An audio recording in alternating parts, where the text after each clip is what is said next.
Well, welcome back. I'm George, and we're, as always, glad to have you with us. Today's video is going to be on, we're going to do an all-grain mash. That's right. No, we're going to add no sugar to try to increase our gravity points. We're going to get everything that we want or we need from grain. And I'm going to show you how I put that grain bill together. Now, but before we get to that, Jesse from Stillet, and most of you are familiar with him, just posted a really interesting video about YouTube, the platform, and the potentials. And he described exactly how these YouTube videos actually benefit our community, what the challenges are, and of course, you being the commodity for this YouTube platform. Now, there are some fears that they may, and you never know, take down all this content. And who suffers from that? We do. What recourse do we have? Absolutely none. Now, both he and I have tried very hard. We're very diligent about the content and about how these videos are produced, just to make sure that we don't violate any of those policies or procedures that would make us unwanted.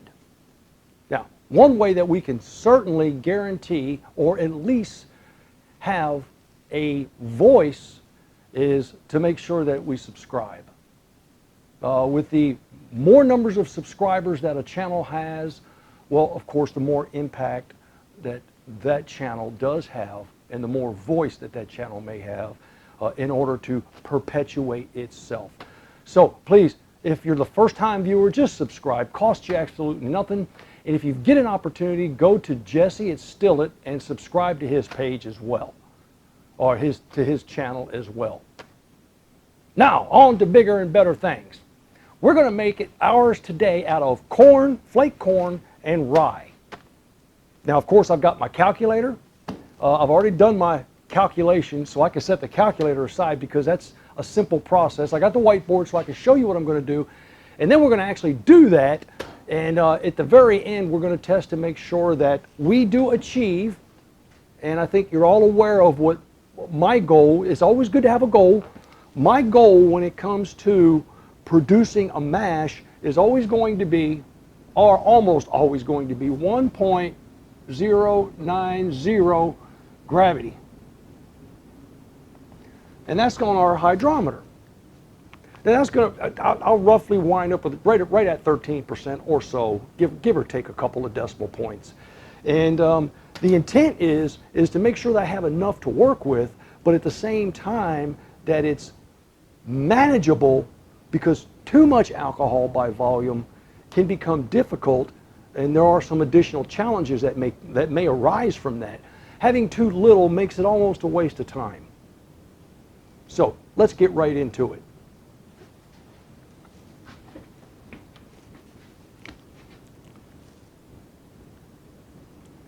All right, I decided to use corn and rye. Now, this is not going to be a bourbon because, you know, if to be a bourbon, of course, a bourbon versus whiskey has a lot to do with geography and also some real basics. It's got to be a bourbon, it's got to really be brewed in Kentucky. And to be a whiskey, it can be brewed anywhere in the United States. Now, also to be a bourbon, legally, to be labeled as a bourbon, it's got to be 51% corn. So we're not going to achieve that. So we're going to make a whiskey. And what I've got here now is I have 7.8 pounds, which is 3.5 kilograms of corn. And I also have 10 pounds of rye, and that's malted, or 4.6 kilograms. Now, the important thing about being malted is that means that it's been forced through its germination process. It's been halted at the appropriate place where we do have some residue. What they've done is they've controlled how much amylase enzyme. So they're working with its enzymatic properties. So it's got enough diastatic power in order to convert itself. and maybe something else. All right, now we'll get to that in just a second. Now, of these two, what I'll have is, and I've got my notes here, we know that, see, and I also use I've got a cheat sheet here, and I downloaded this from John Palmer's book called How to Brew. And it is specifically a beer brewing book, but just about 80% of what's in that book lends itself to our practice as well. Because remember, everything up to the actual separation in a still is almost exactly the same in beer, wine, and whiskeys or spirits. So go to just type in John Palmer How to Brew. There's a PDF version, just type it into Google, and then you'll find this sheet. So, and this will tell you, what this lays out is it lays out a whole bunch of different malts and grains, and it also lists its max points per gallon, and then at the typical points per gallon that you will probably achieve if you are about 85% efficient. And in this particular case, you know, because we talk about that, you know, corn sugar being 39 gravity points. Okay, well, corn is 33. So we know we've got 33 gravity points, and that's points per gallon, and we're going to use 5 gallons or 19 liters. So right now what I know is I know that for the first 5 pounds of that, I'll have 33 gravity points in that 5 gallons. Now, what I have left over is I've got 2.8 pounds left over. 2.8 pounds, 1,273 grams. And that would come up to, so I got 33 gravity points. I'd have an additional 8.1 points per gallon. Now, if I add those two together, I'll wind up with 41.1 points per gallon. But in this particular case, since we did it, it's a linear figure. So within the 5 gallons, this would be my total gravity points with just 7.8 pounds of corn. So far, you follow me? We're getting close to our 90. So if we use our 10 pounds of rye malt, now rye, according to our chart, is 25 gravity points per gallon. So if I got 25 ppg, I've got 10 pounds in 5 gallons, that's 2 pounds per gallon. If I double that, that would equal a total of 50 gravity points. Now when I add these two together, my total is 91.1 gravity points. Close enough, all right? Close enough. Now here's something else that we need to understand. Well, where is that? Yeah, there we go. The ability for a grain to convert itself, its own starches to sugars, and have anything left over is measured on a scale. It's called a Lintner scale. And remember that a grain needs at least a 30 Lintner in order to convert itself. Follow me so far? So that means that, now rye is 105. Okay, so there's 30 of that 105 in here would convert this rye into the starches into fermentable sugars. Now if I take 30 from that 105, that leaves me with what, 75. So I've got 75 Lintner available left over from this in order to convert this. Because we all know that corn, flake corn, has none whatsoever enzymes in it, so you have to find a way to convert the starches to fermentable sugars in order to achieve your 33 gravity points per gallon. Have I made sense so far? So you need amylase when you're using flaked products. If you're using malted products, as long as you look at the Lintner, and it's a degree Lintner, if it has a diastatic power, which is nothing more than a measurement of its enzymatic capabilities, well then it will convert itself, and then whatever's left over is available to convert the corn. Now remember, you need 30 to convert itself, and then we've got 75 left over. Where does that bring us? Well, that brings us to, do I actually have enough? I want to make sure that I have enough.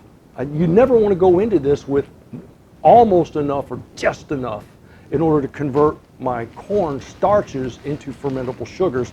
So I'll add 460 grams, 1 pound of 6-row barley.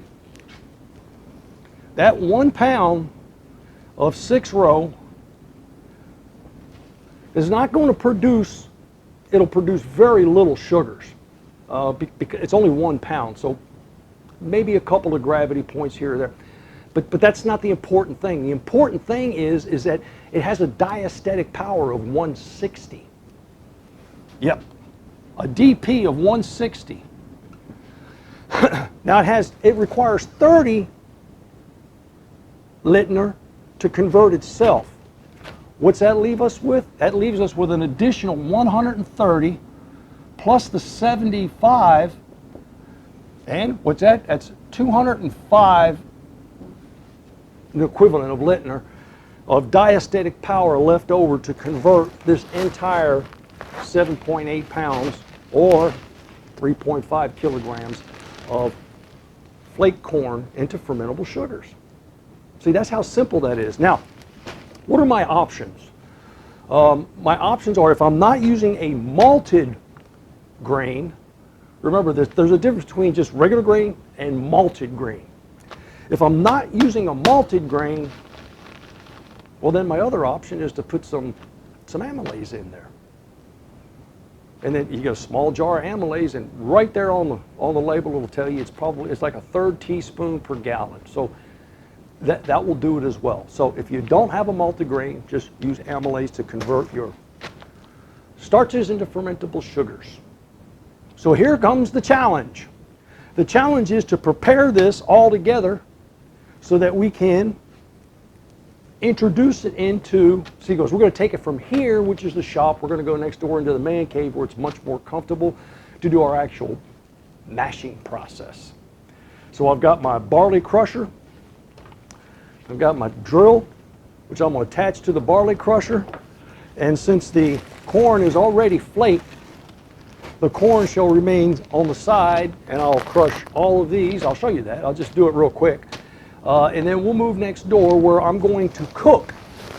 Now I'll cook the corn at right around 180 degrees, 190 degrees or so. I don't want to boil. I just want to get a good simmer so I can hydrolyze it.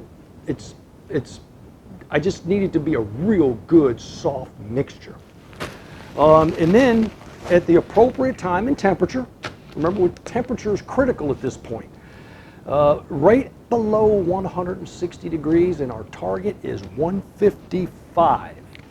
At 155 degrees Fahrenheit, and I got to look that up for centigrade, at 155 degrees is when our amylase enzyme becomes active.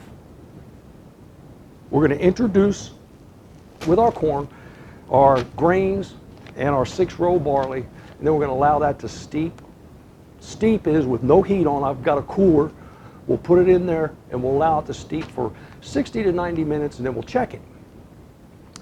Now here is the challenge. The challenge is to make sure that we're going to have enough draw off of that to equal our 5 gallons or 19 liters. So we can't go into this knowing that this flake corn and this rye and barley are going to soak up a good portion of that water. So we'll go into this with, I'll start off with about 12 liters. That's somewhere around, right around 3 gallons. 12 liters to boil or to cook my corn, and then I'll add that to my cooler. And then once I get it in the cooler right, I will also introduce at the appropriate time, I'll start adding water to that to bring it up to the appropriate level, which would be about 6.5 or 7 gallons. And then I'll add my rye and my barley, and then I'll allow that to convert. At the very end, I should be left with 5 gallons, 19 liters of mash. And if our calculations are right, we should be at 91.1 gravity points, probably 93, or maybe even 94. We'll find out when we get there. So are you ready to go? Let's start grinding. Now that I've got my drill hooked up, I've adjusted my rollers, and they're about, it's more or less a credit card, maybe just a little bit more than a credit card space in between those, because rye is a really small grain. And so we're just going to dump our rye in here. And that's 1 bag of that, and in no time at all, we'll have crushed rye.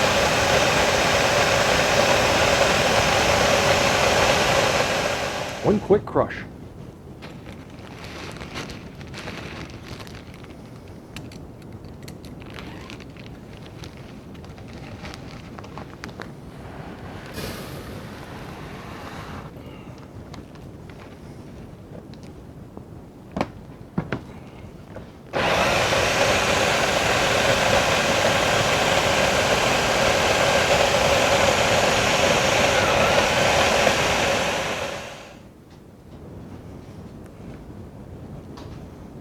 Okay, this is what it's going to look like after it's crushed. And you'll see it's not down to a fine powder, but I've crushed, that barley crusher has crushed almost every one of those kernels, and it's opened them up, and you can see that because you can see the white portion. That's the inside of those grain.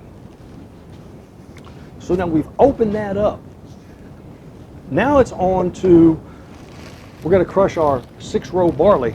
Now when we crush our 6-row barley, we're going to have to make an adjustment on our rollers because the 6-row barley is twice the size.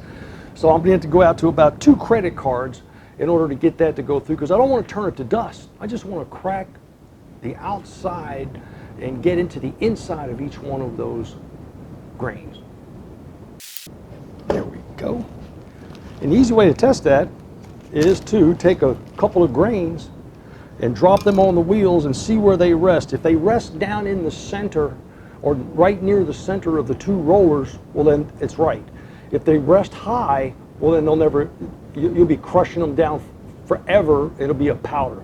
And if they fall right through, of course, it's too wide.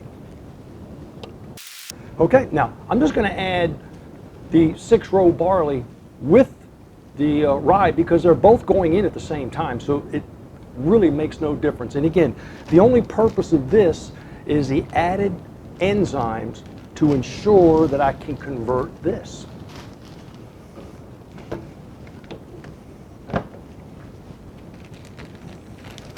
This will happen in short order.